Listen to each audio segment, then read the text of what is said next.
Hello my dear students and my friends. Last class के अंदर हमने सीख लिया था कि किस तरह से वोकेबलरी को अलग अलग सेक्शंस में हम लर्न करते हैं और सीखते हैं।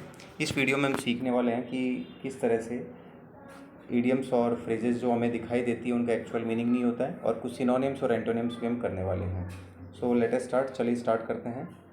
A bad hair day. A bad hair day एक ऐसा दिन जिसमें हमें लगता है कि आज तो सब कुछ गलत जा रहा है। एक ऐसा दिन जब सब कुछ हमारे साथ गलत होता है और गलत होता हुआ प्रतीत होता है। A bad hair day. Next है अ बर्ड्स आई व्यू। अब जैसे देखने से पता लग रहा है कि पक्षी जब ऊपर बैठता है तो बहुत नज़र रखता है। A general view from above. ऊपर से जब हम जनरली देखते हैं तो उसको हम क्या बोलते हैं? General view from above. इसका एक मीनिंग तो ये हो सकता है, और दूसरा हो सकता है गुड एंड कॉम्प्रहेंसिव आइडिया, कि जिसका हम बहुत पैनी नज़र से बहुत अच्छे तरीके से सोच विचार कर एक कॉम्प्रिहेंसिव यानी सोच समझ कर एक अच्छा आइडिया निकालें। तो बर्ड्स आई व्यू हो गया ये। नेक्स्ट थर्ड क्या है? अब ब्लेसिंग इन डिस्गाइज। ब्लेसिंग का मतलब आशीर्वाद, डिस्गाइज का मतलब जो वेश बदल करके जो होता है उसको हम बोलते हैं ब्लेसिंग इन डिस्गाइज। का क्या मीनिंग होगा? ए हिडन फेवर। हिडन फेवर का मीन्स है कि आप किसी को फेवर तो कर रहे हो, लेकिन वो आपने किसी के सामने ना आकर के छिप करके उसको फेवर किया। अ ब्लू आइड बॉय। आँख का तारा जिसको हम बोल सकते हैं, one who is favourite of all, जो सभी का प्यारा होता है। Next a bolt from the blue. A bolt from the blue. Blue means हम समझ सकते हैं कि आकाश, ठीक है। बोल्ट मीन्स होता है अचानक से कोई विपदा जिसको आती है, अनएक्सपेक्टेड डिजास्टर। एक ऐसी डिजास्टर, ऐसी विपत्ति जो जिसकी उम्मीद नहीं की थी और वो अचानक आ जाए। नेक्स्ट सिनोनिम और एंटोनिम्स में आ जाते हैं हम।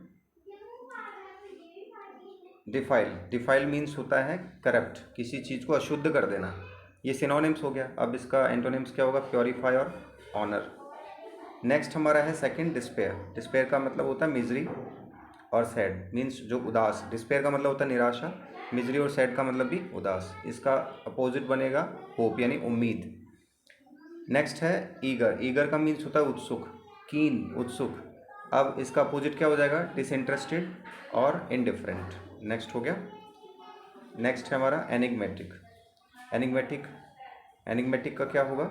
मिस्टीरियस और पजलिंग, मीन्स जो बहुत ही रहस्यमयी चीज़ होती है, जो अनसुलझी हुई होती है, उसका अपोजिट क्या होगा? प्लेन, जो बिल्कुल सीधा साधा हो, स्ट्रेट फॉरवर्ड, बिल्कुल स्पष्ट हो, क्लियर हो, ठीक है। ये उलझा हुआ है और ये स्पष्ट है।